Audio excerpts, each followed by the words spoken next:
no place like the Q.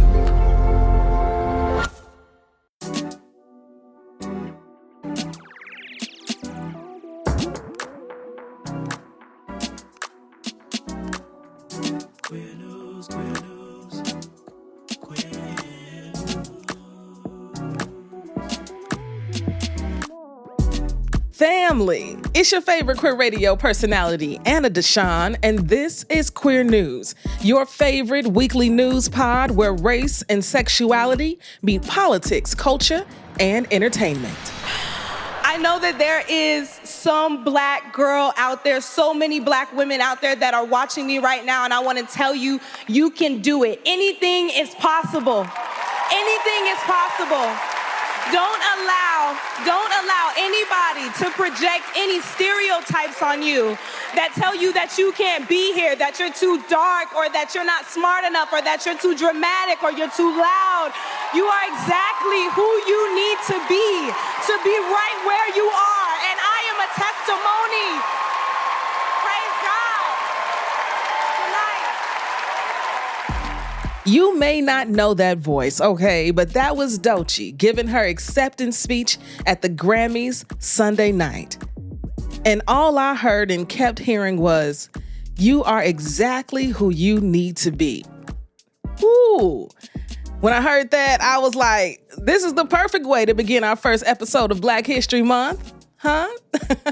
So with that, family, let me officially say to you, if no one else has said it yet, Happy Black History Month. Also, family, don't forget, the Queer News tip line stays open. I want to share your stories, your places, your things that folks need to know about that have to do with being queer. I love it. Oftentimes, I don't even know the person or the thing or the place. And that is entirely the point. So please send them in. How to submit is in the show notes. And QCrew, thank you. Thank you so much for your continued commitment to sustaining this podcast. Okay, there's 92 of y'all. 92. Thank you, truly. You help to support the work in real time. And family, if you're listening to this and you're not part of the QCrew, if you've got $5 a month to give, it will go such a long way to supporting the work. So if you believe in what we do, if you believe LGBTQ stories need to be amplified, if you love and respect how I report on the news and tell our stories, join the QCrew, okay? A link is in the show notes. Now for the news. In politics, the Trump administration is looking to ban trans service members again, and federal web pages that even mention gender identity or DEI are disappearing.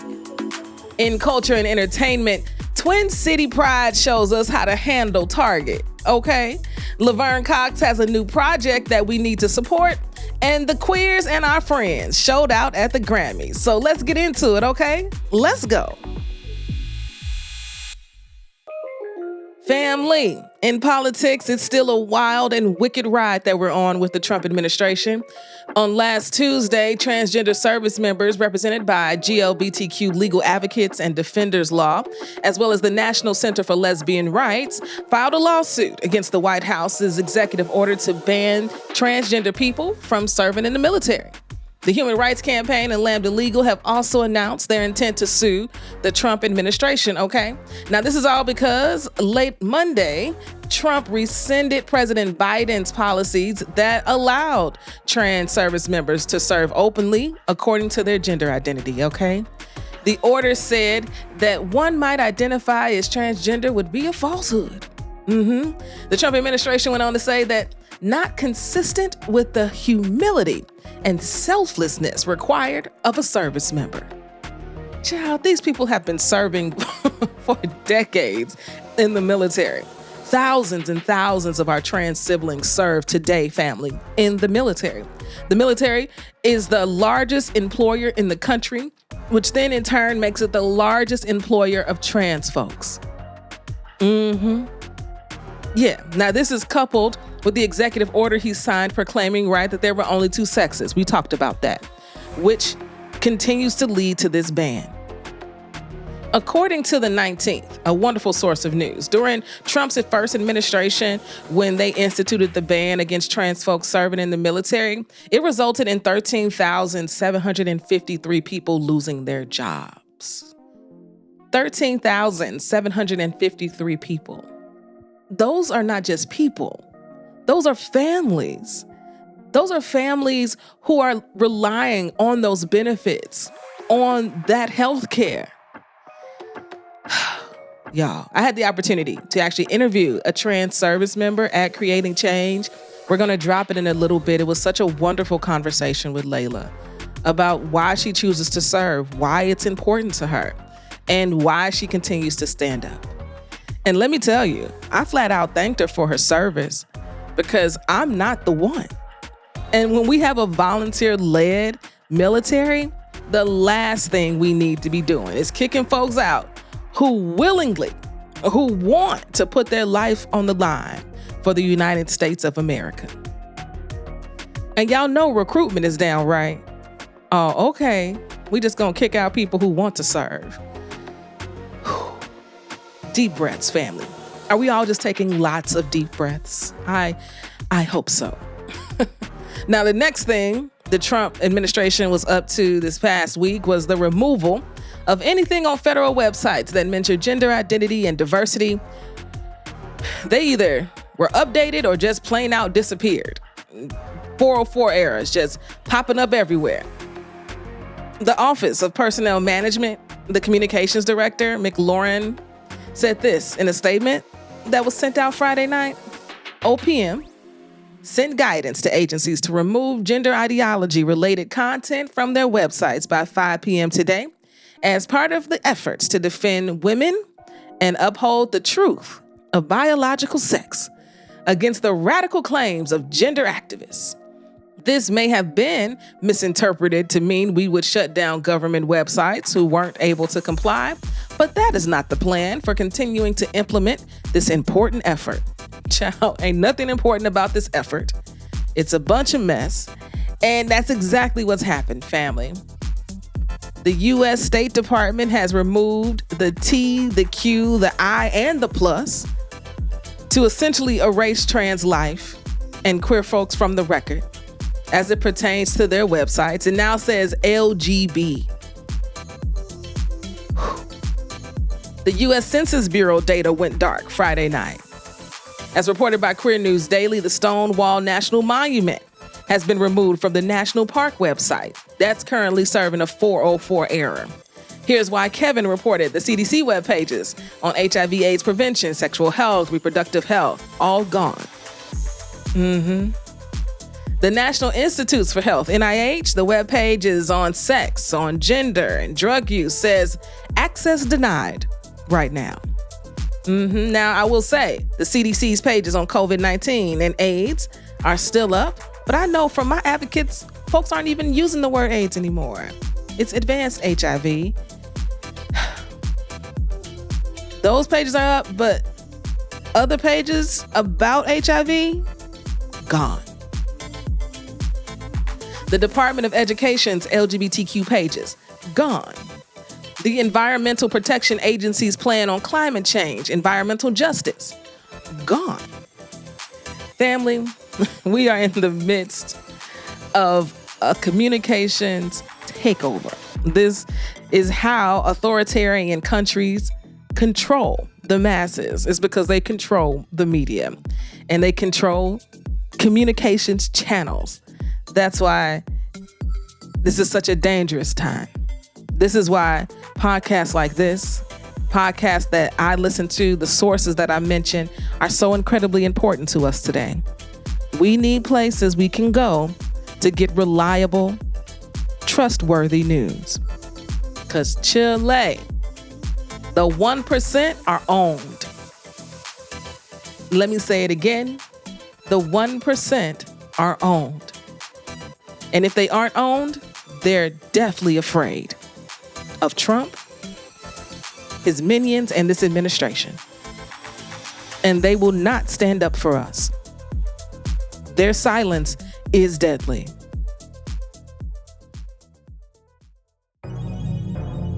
Family, our next story in politics is being brought to us by Jane. Jane, thank you so much for sending in this queer news tip, and we need it after these last stories. Okay, we're gonna shake that off, and we're gonna step into our Black History moment for this week.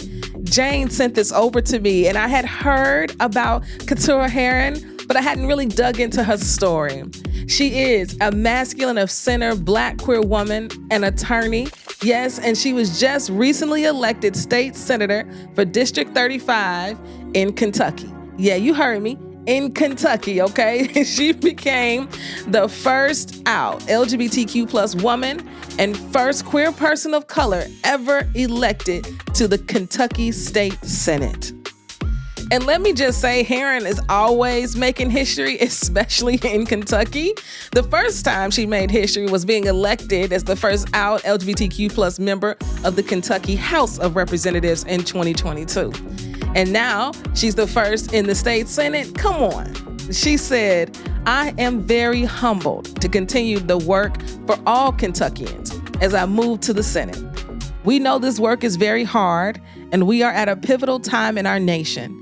I will continue to speak the truths for our people, build coalitions, and find others to run for office as well. I will do it with courage, boldness, and confidence, even when the days are dark. Come on, State Senator Keturah Herron. We'd love to see it. Thank you, Jane, for sending her our way and allowing us to uplift her. In Kentucky, family, I want y'all to remember, and the reason I share these stories is because all is not lost. All is not lost. We've got people like Keturah Herron ready to serve on our behalf, okay? So congratulations, State Senator Herron. We can't wait to continue following your journey. And now seems like the perfect time to take a quick break. When we get back, let's jump into some culture and entertainment. Hi, I'm Alicia Galati, podcast strategist and host of Top 100 Marketing Podcast, Listeners to Leads.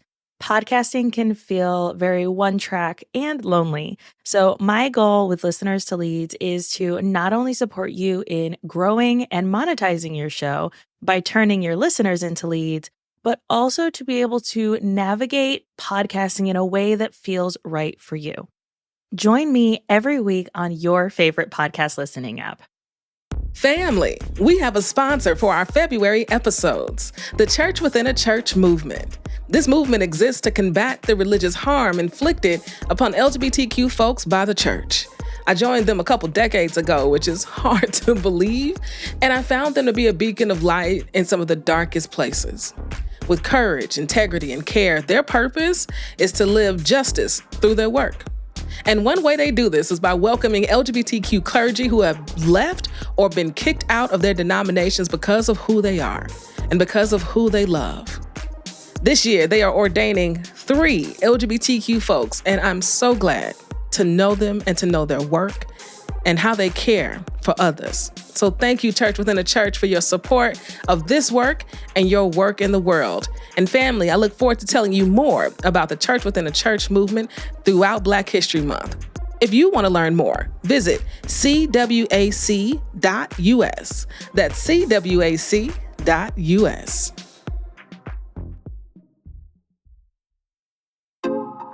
Family, welcome back to the show. Now let's jump into culture and entertainment. Twin Cities Pride family has set an amazing example. On January 24th, the organizers posted on their Instagram that Target would not have a presence at their Pride Festival. Now, they did this after Target made the announcement that they were rolling back on their diversity, equity, and inclusion goals. And I actually love saying all the words because the way they keep throwing around the acronym DEI, it makes it sound mystical. They've made it sound dirty. But there is absolutely nothing dirty about diversity, about providing equity, and being an inclusive workplace for those who are most marginalized in this country. There is absolutely nothing wrong with that. But let me get back to Twin Cities, okay? So they made this announcement. And in less than 24 hours, after they dropped their crowdfunding campaign, because Target is a huge sponsor, a $50,000 sponsor to their Pride Festival, and they said, Target, we're not taking your money. They dropped the crowdfunding campaign, and in less than 24 hours, not only did they make the $50,000, but I looked while recording this podcast episode, family, and the total is up to $98,815. There have been 1,640 donations, 1,629 supporters to fill the gap. That didn't come from other corporate sponsors. That came from you. That came from the people. Organizers of Twin Cities Pride said this: your generosity fuels the heart of Twin Cities Pride and supports vital programming like the Rainbow Wardrobe, Artists in Residence, Rainbow Feast, and so much more. They go on to say every dollar donated goes directly back into helping us create inclusive spaces, support local artists, and provide resources that make a difference all year round. Family, this is what it looks like when we come together. Yes, this is what it looks like when we stand up for each other. We are all we got. And I love stories like this because it reminds us just how powerful we are. We don't need corporate prides. We just need us. Family, next in culture and entertainment, have you heard about Laverne Cox's new show, Clean Slate? That's right. She is an executive producer on this project, but she's also a star in this project, opposite of George Wallace, the legendary comedian. I grew up listening to him on the Tom Joyner Morning Show. Yeah, I grew up watching him on BET's Comic View. George Wallace is an absolute legend in the comedy game. And for him to be starring alongside Laverne Cox in this project about a transgender woman who left home in Alabama to go to New York City and find herself. She transitions in New York City, doesn't come back home for 20 years, but ultimately comes back home to reveal herself to her father. Woo! What a time to have this series drop on Amazon Prime. Family, Laverne says, ultimately, this show is about love. This show is about family and trying to figure out how to connect after being away from each other and figuring out how to connect across generations and experiences. They're using Laughter Family to have this conversation right now. And I can't think of a better way to begin bridging some gaps, educating some folks who may have forgotten that our trans siblings are human, that our siblings' parents can in fact love them, can in fact allow love to lead the way. Also, a little known fact, this was the last project that Norman Lear worked on before he passed away. And so it's a special project, yes, and it looks really good. I've included a link to the trailer in the show notes if you haven't seen it. And be on the lookout. It premieres February 6th. That's right, this week on Prime Video. Now, y'all know we can't have culture and entertainment this week without talking about the Grammys. They took place on Sunday, February 2nd in LA at Crypto Arena. Trevor Noah hosted again, per usual. He's fantastic. But this year, throughout the show, they had a QR code on the screen encouraging people to donate, yes, to support the people who lost it all in the LA wildfires. According to CNN, the Grammys raised at least $7 million. $7 million in just a few hours to support the people affected by the LA wildfires. The money is actually going to go to Music Cares, the Fire Relief Fund. It's a charity founded by the Recording Academy, and they've partnered with several local organizations to provide resources for fire victims. So it's supposed to go directly back to the people. I will also say what I thought was really cool was that they played commercials from businesses in the local LA area who were devastated, right? Who lost everything in the fires. And these commercials were clearly produced in advance. Not only did they look great, but they also featured celebrities. I thought it was such a beautiful touch, especially given the moment. Especially given the fact that they were proceeding with the Grammys in LA, knowing how many people had been impacted. What better way to honor them but to give back? Yes. I also think it was a wonderful touch to having the members of the LAFD on stage to present Album of the Year. I mean, I feel like that standing ovation they received could have gone all night. Yes. And before I get into the queers, okay, I mean, we own Beyonce's internet. We own Beyonce's internet. We own Beyonce's internet. Is she queer? Absolutely not. Is she our friend though? Absolutely yes. Well, Sunday night, she finally, and I do mean finally, won Album of the Year. How in the world is she the most nominated? Okay. Of all time. And this is her first Grammy win for Album of the Year. I mean, it has been historic how she's been overlooked for this. You telling me Cowboy Carter gets it, but Renaissance, Lemonade, Beyonce, I Am Sasha Fierce, none of those got it? It's okay. It's okay. It's okay, whatever. We'll take Cowboy Carter. We'll take it, okay? She also made history becoming the first Black woman to win a Grammy for Best Country Album. She genuinely looked shocked, genuinely jumped, okay? She also took home a Grammy for Best Country Duo Group Performance for Two Most Wanted with Miley Cyrus, which means she took home 3 Grammys. Now for the queers, we gotta show love to Durand Bernarr, who was nominated for his first Grammy. And if you know his music, you know this won't be his last nomination. Okay, him and his mom were so precious on the red carpet.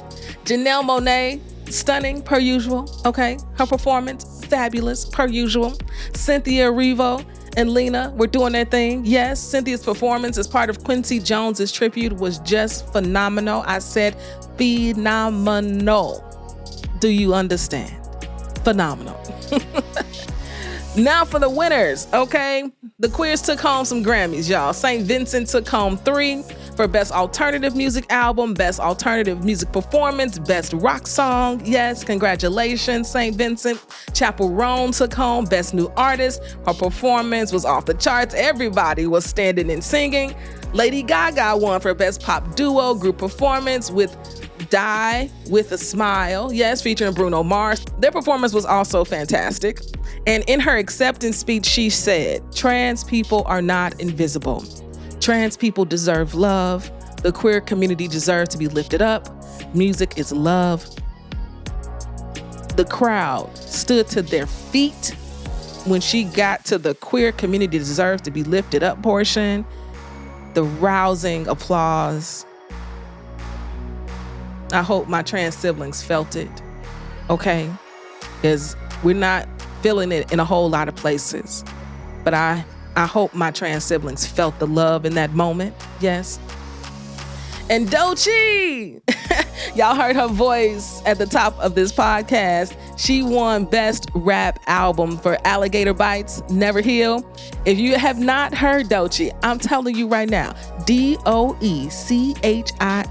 Okay, her style, her flow, it's original. And she is only the 3rd woman to receive a Grammy for Best Rap Album. You want to know the other 2? I'll tell you, Lauryn Hill and Cardi B. Not Queen Latifah, not MC Lyte, okay? Not Salt and Pepper.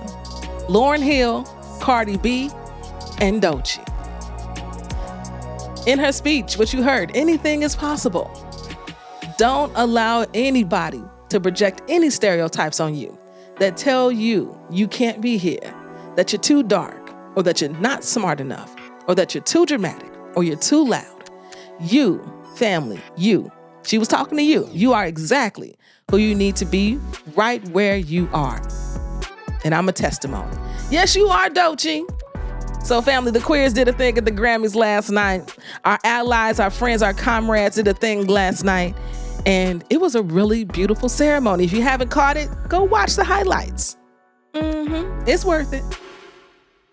And our last story in culture and entertainment, in a big announcement video on Instagram, Brittney Griner told the world that she is leaving the Phoenix Mercury.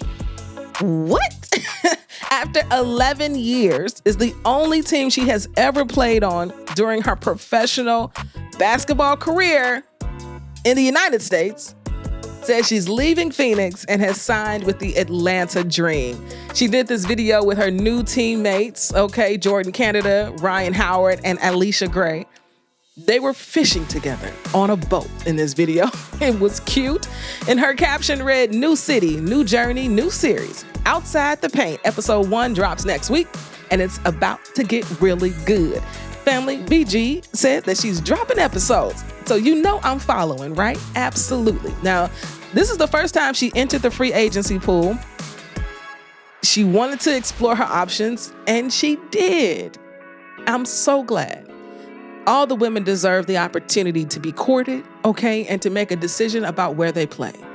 I will say it's going to be hella weird seeing her in a new jersey, but she's not the only one moving on. The WNBA has shaken things all the way up with a new team. Folks are moving all over the place. It will not look like it did last year, and I'm excited. My hope is that some of the talent gets spread out, and the competition goes way up, because right now Unrivaled is killing it. Yes, and if you haven't downloaded the schedule, hit the newsletter so you get it. It's worth the watch. I'm telling you, you watch it, you're gonna love it, period. Now, family, you know it's that time of the show for Anna's Got a Word, because Anna's always got a word. And today, I want to leave you with a word from Bayard Rustin that I heard during the Creating Change conference. It's a quote where he says, "We are all one. And if we don't know it, we will learn it the hard way." You want me to say that again? I got you. Bayard said, "We are all one. And if we don't know it, we will learn it the hard way." And I think lots of folks are learning it the hard way right now, The 77 million that decided to vote for Trump and his administration, so many of them are going to be learning the hard way. I'm here for the 75 million that already knew, the 92% that understood the stakes, So remember Bayard's words as you move throughout your day, as we move throughout the coming weeks and coming years, that despite it all, we are one. What impacts my neighbor will absolutely impact me. So family, take care of your neighbors. Take care of your family. Take care of your chosen family. Take care of yourself, All right. I'll talk to you next week. Peace.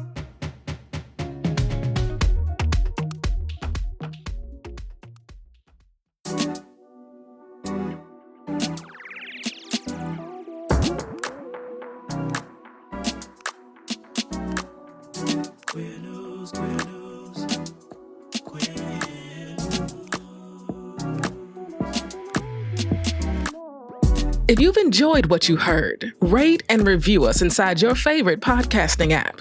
This podcast is written and produced by me, Anna Deshawn.